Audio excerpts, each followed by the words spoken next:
Baik, Assalamualaikum warahmatullahi wabarakatuh. Sebelumnya, perkenalkan nama saya Helzirat Rijafali Adaha dengan NIM 23086048. Di sini, saya akan mempresentasikan yaitu PPT dari kelompok saya. Saya dari kelompok 7. Yang berjudul yaitu pengembangan keahlian berdasarkan kaidah dan tata cara ilmiah dan etika. Nah, materi pertama yaitu pengertian kaidah dan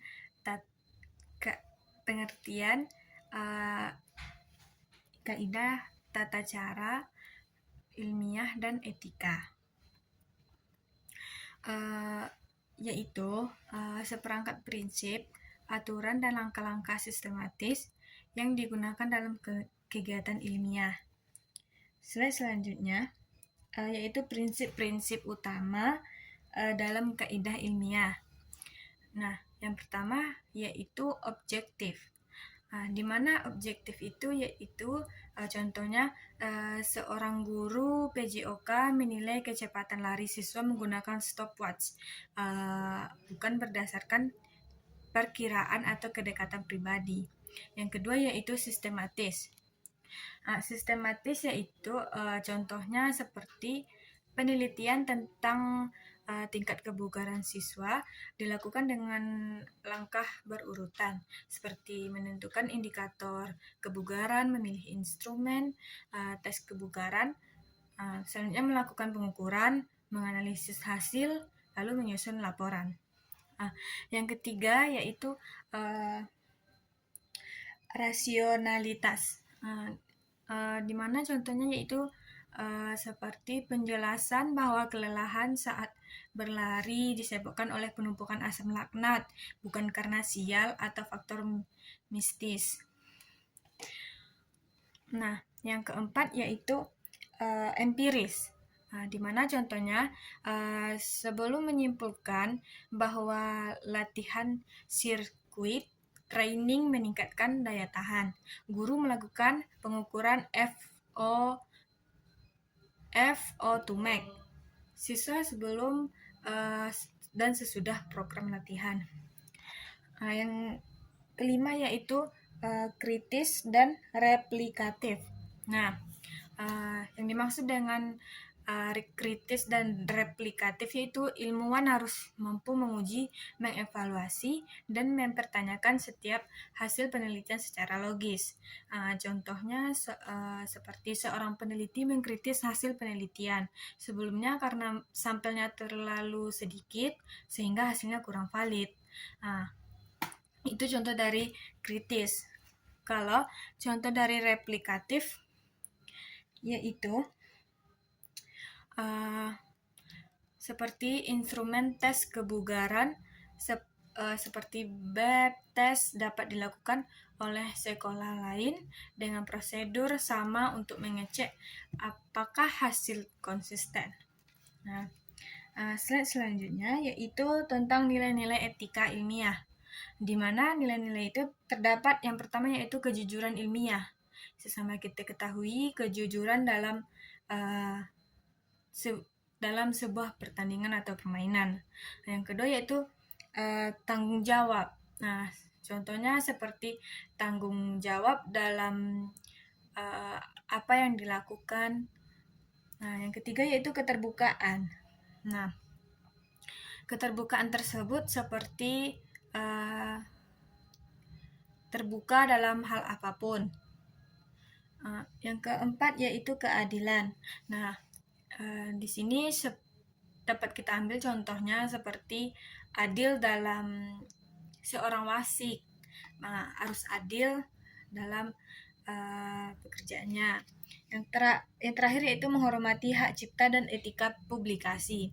Nah, di mana kita harus menghormati hak cipta atau orang yang tinggi dari kita. Selanjutnya yaitu penerapan kaidah etika ilmiah dalam pengembangan keahlian guru PJOK.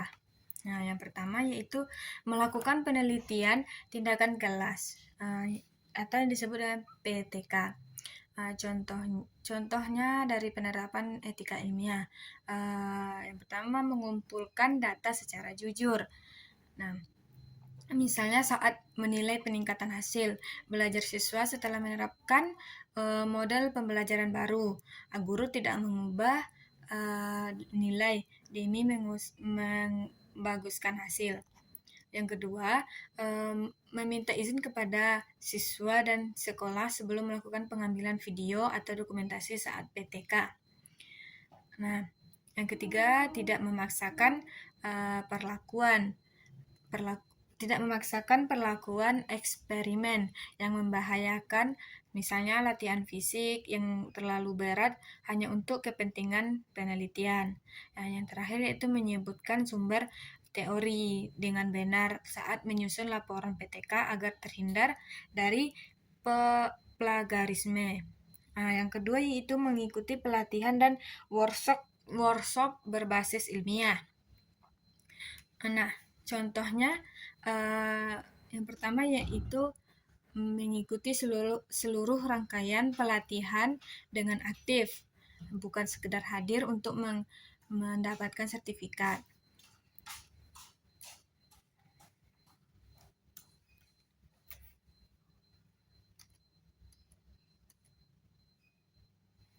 Nah, selanjutnya yaitu menggunakan materi penelitian sesuai izin. Misalnya, tidak menyebarkan modul berbayar tanpa persetujuan penyelenggaraan. Nah, yang selanjutnya yaitu menghargai narasumber dengan tidak memotong pernyataan dan tidak memelintir informasi yang diberikan. Nah, yang terakhir yaitu menerapkan ilmu yang didapat berdasarkan fakta dan bukti, bukan hanya tren dan atau asumsi pribadi. Nah, yang ketiga yaitu mengembangkan model pembelajaran inovatif, di mana contohnya yaitu melakukan uji coba model pembelajaran secara terencana. Misalnya mencoba model-model teaching games for understanding secara bertahap di beberapa kelas. Yang kedua yaitu menggunakan referensi ilmiah yang valid saat merancang model baru. Bukan hanya meniru secara sembarangan tanpa kajian teori. Nah, yang selanjutnya yaitu mengakui karya orang lain, terutama jika ide inovasi mengambil inspirasi dari penelitian atau model pembelajaran. Nah, yang terakhir yaitu tidak menjiplak atau mencontoh materi modul serta tetap menuliskan kredit kepada peneliti atau penulis asli. Nah, yang keempat yaitu menjaga etika dalam evaluasi dan penilaian. Contohnya yaitu memberikan penilaian secara objektif, di mana tanpa favoritisme, misalnya menilai keterampilan dribbling sesuai rubrik, bukan karena siswa tersebut aktif dalam ekskul. Nah, yang selanjutnya menjaga kerahasiaan nilai siswa, tidak menyebarkan kepada teman-teman atau membicarakannya di ruang guru tanpa izin siswa tersebut. Selanjutnya menghindari metode evaluasi yang merendahkan, seperti mempermalukan siswa yang kurang terampil di depan kelas atau yang kurang aktif di kelas. Nah, yang terakhir yaitu menggunakan instrumen penilaian yang reliabel. Misalnya rubrik penilaian gerak dasar yang jelas kriterianya. Nah,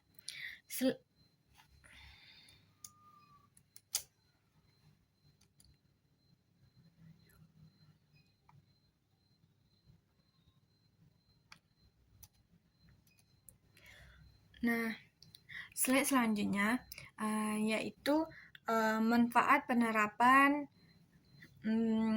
kaidah dan etika, di mana yang pertamanya itu meningkatkan kualitas pembelajaran PJOK. Nah, kita ambil contohnya yaitu melakukan penelitian tindakan kelas seperti yang saya jelaskan tadi, yaitu PTK. Nah, untuk mengidentifikasi masalah pembelajaran mencoba model permainan baru, lalu mengevaluasi hasilnya secara sistematis dan objektif. Nah, yang kedua yaitu menumbuhkan budaya ilmiah di lingkungan sekolah. Nah, di mana dapat kita ambil contohnya yaitu seperti mengajak guru lain membuat proyek kolaboratif berbasis data seperti survei kebugaran sekolah. Nah, yang ketiga yaitu meningkatkan profesionalisme dan kredibilitas guru. Nah, contohnya menjaga kerahasiaan data siswa ketika digunakan dalam penelitian. Nah, selanjutnya yaitu menjamin kebiasaan hasil penelitian dalam inovasi pembelajaran. Nah, contoh penerapannya yaitu menggunakan metode penelitian yang objektif, sistematis, dan terukur. Nah, selanjutnya yaitu membentuk karakter peserta didik yang sportif dan jujur dan disiplin. Contoh penerapannya yaitu menilai siswa secara adil dan transparan, misalnya dalam penilaian kebugaran atau permainan, menilai sesuai kemampuan siswa tersebut, dan memberikan contoh integritas saat pertandingan, tidak memihak, tidak memanipulasi skor, dan menekankan sportivitas. Nah, yang terakhir yaitu kesimpulan. Nah, kesimpulannya yaitu kaidah tata cara ilmiah adalah seperangkat prinsip aturan dan langkah-langkah sistematis yang digunakan untuk kegiatan untuk memperoleh pengetahuan yang dapat dipertanggungjawabkan. Nah, sekian penjelasan dari saya dari kelompok 7. Mohon jika ada salah, saya mohon maaf. Saya akhiri dengan Assalamualaikum warahmatullahi wabarakatuh.